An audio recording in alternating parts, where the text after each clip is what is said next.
অনেক সমস্যার মধ্যে ছিলাম আগে। নামাজ কালাম পড়তে অনেক কষ্ট হইতো, চলাফেরার অনেক কষ্ট হইতো। এখন এই গ্যাস্ট্রিক হিসেবে ওষুধটা খাইয়ে আমার চলাফেরা হাঁটা উড়োর মধ্যে খুব ভালো লাগতেছে। আলহামদুলিল্লাহ। আমি অনেক সমস্যার মধ্যে ছিলাম আগে। এই নামাজ কালাম পড়তে অনেক কষ্ট হইতো, চলাফেরার অনেক কষ্ট হইতো। এখন এই গ্যাস্ট্রিক হিসেবে ওষুধটা খাইয়ে আমার চলাফেরা হাঁটা উড়োর মধ্যে খুব ভালো লাগতেছে। গ্যাস্ট্রিক হিসেবে ওষুধটা আমি যদি আগে আগে জানতাম খাইতাম আমার আরও অনেক ভালো লাগতো। অনেক ওষুধপত্র খাইছি, এই গ্যাস্ট্রিকের ওষুধ খাইছি, FEMS20 খাইছি, নেভি কার্ড খাইছি, অমুক খাইছি, অনেক ওষুধ খাইছি, আমার কোনো ভালো লাগে না, বুঝছেন।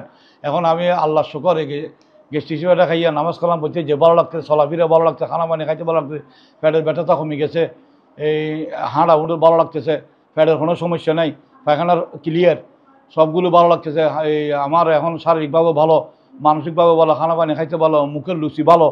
আমার মতন যারা আছে সবাইকে বলবো এই পায়ের ব্যথা, এই ঠ্যাঙের ব্যথা সবগুলো ভালো হয়ে গেছে। হাঁড়া মুড়ের মধ্যে ভালো লাগতেছে। মাটিতে হাঁটলে আগে ঝিনঝিনেছে, এখন ঝিনঝিনেচ্ছে না। এখন আমি শারীরিকভাবে পুরো সুস্থ হচ্ছি।